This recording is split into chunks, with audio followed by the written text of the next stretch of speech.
Next is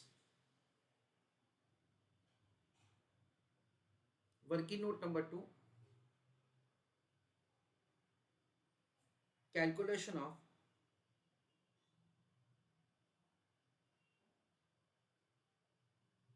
spot exchange rate applicable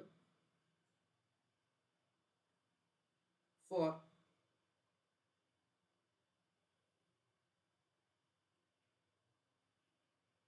cancellation of contract.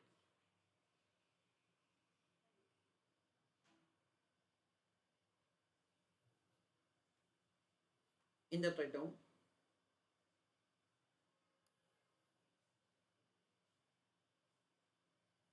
in order to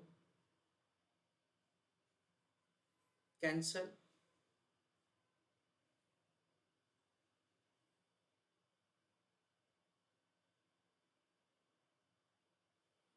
original forward contract, comma,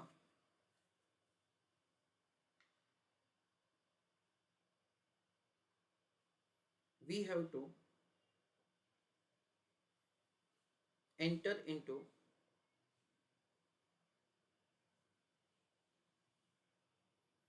reverse of original forward contract.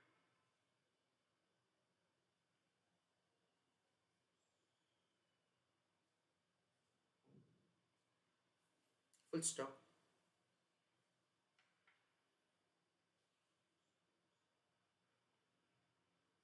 Original contract मैं लिख रहा हूं sale of rupees and purchase of dollar.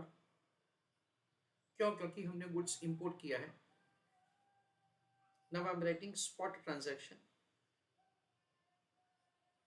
Spot transaction क्या होगा? Sale of dollar and purchase of rupees, that is a spot transaction.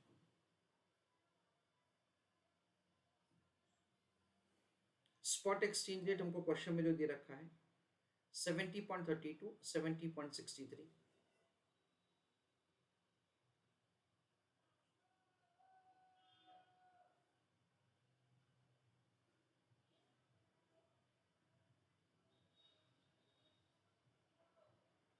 Rupees पर dollar, ये हमारा spot exchange rate है। हमारा ट्रांजैक्शन है sale of dollar and purchase of rupees, तो उसमें हमको कम रुपीस मिलेगा, सो ये रेट एप्लीकेबल होगा। So what will happen? Exchange rate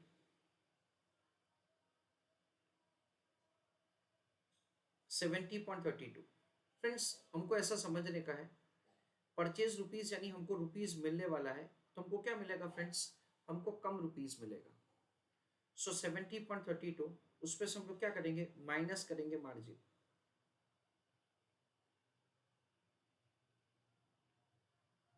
so 70.32 minus हम लोग क्या करेंगे फ्रेंड्स? मार्जिन करेंगे। हमको यहाँ पे बाइंग मार्जिन और सेलिंग मार्जिन दे रखा है, तो ये बाइंग मार्जिन है और ये सेलिंग मार्जिन है। बाइंग मार्जिन क्या है? 0.086%।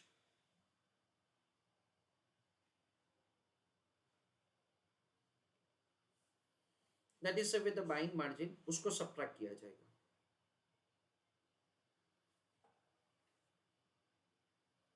सो 70.32 minus 0.086%. So it is 70.2595 rupees per dollar.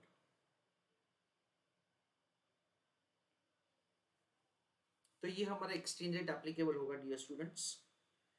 Now we have to understand that कि ओरिजिनल जो हमने कॉन्ट्रैक्ट किया था उसमें हमने क्या किया था? उसमें हमने किया था transaction sale rupees and purchase dollar at the rate of 71। तो बेसिकली हम लोग ऐसा समझते हैं दैट से ये जो ट्रांजैक्शन है उसके लिए एप्लीकेबल एक्सचेंज रेट होगा 71 rupees per dollar.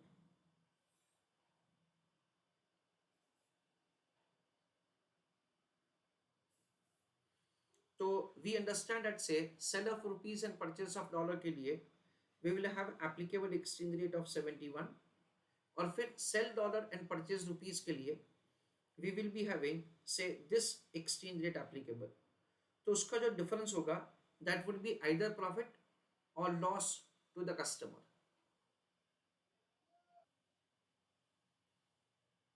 So we will have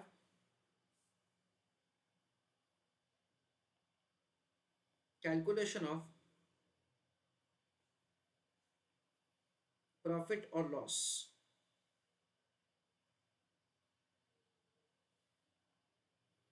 In that friends हम लोग सेल रुपीस को पेमेंट समझेंगे और परचेज रुपीस को रिसीव समझेंगे. तो हमको रिसीव कितना होगा 70.2595 और हम लोग पे कितना करेंगे फ्रेंड्स, हम लोग पे करेंगे 71. ये जो डिफरेंस होगा उसको हम लोग क्या करेंगे कंसिडरेशन से मल्टीप्लाई करेंगे. कंसिडरेशन हमको क्वेश्चन में दिए रखा है इट इज 25,000.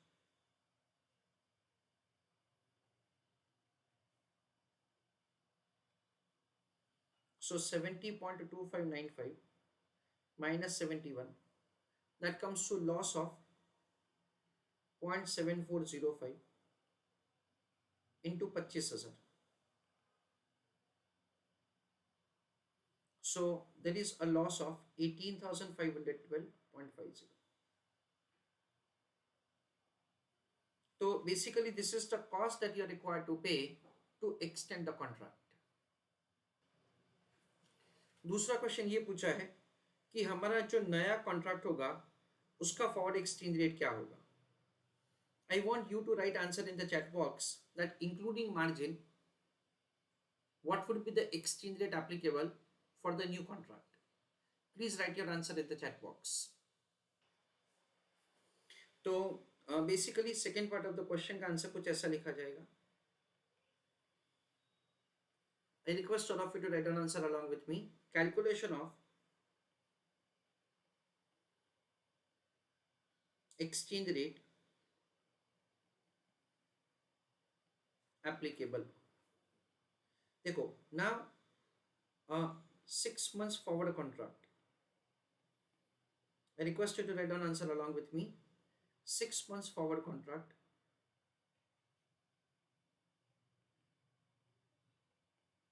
उसमें हम लोग लिखेंगे sale of rupees and purchase of dollar. Now dear students हमने स्टेप नंबर 1 में ऑलरेडी 6 महीने का फॉरवर्ड एक्सचेंज रेट कैलकुलेट करके रखा है. इन दैट से वी अंडरस्टैंड दैट से दिस इज व्हाट से the 6 month forward exchange rate that we already have found.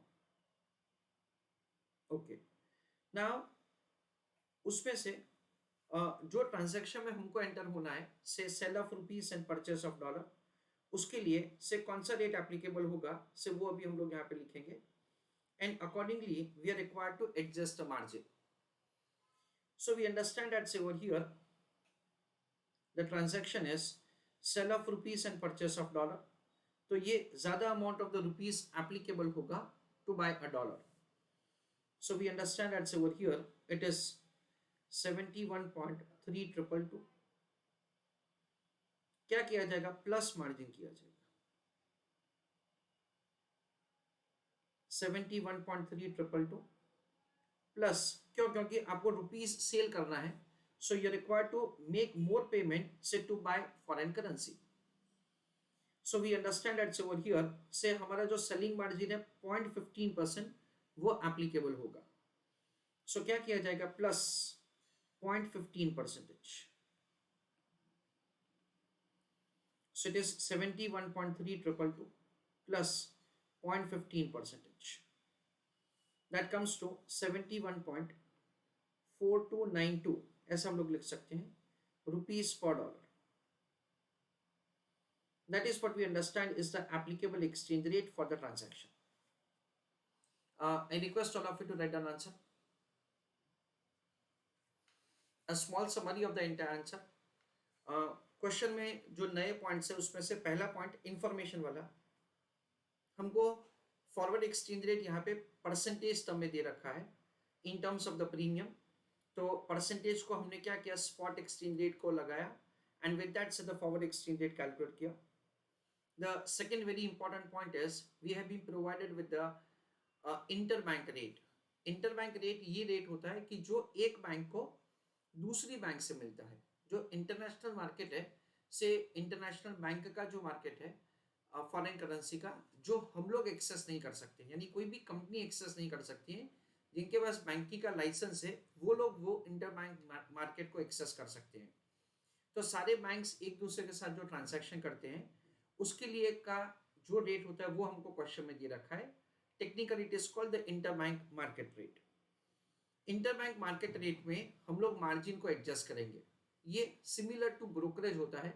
जैसे हम लोग कोई भी सिक्योरिटी रिलायंस का बाय करते हैं तो हमको ब्रोकरेज पे करके परचेज प्राइस बढ़ जाता है, और अगर मैं रिलायंस का सिक्योरिटी बेचता हूँ तो वो जो ब्रोकरेज होता है वो डिडक्ट हो जाके दैट इज से डिडक्ट हो जाता है और नेट अमाउंट मुझे मिलता है.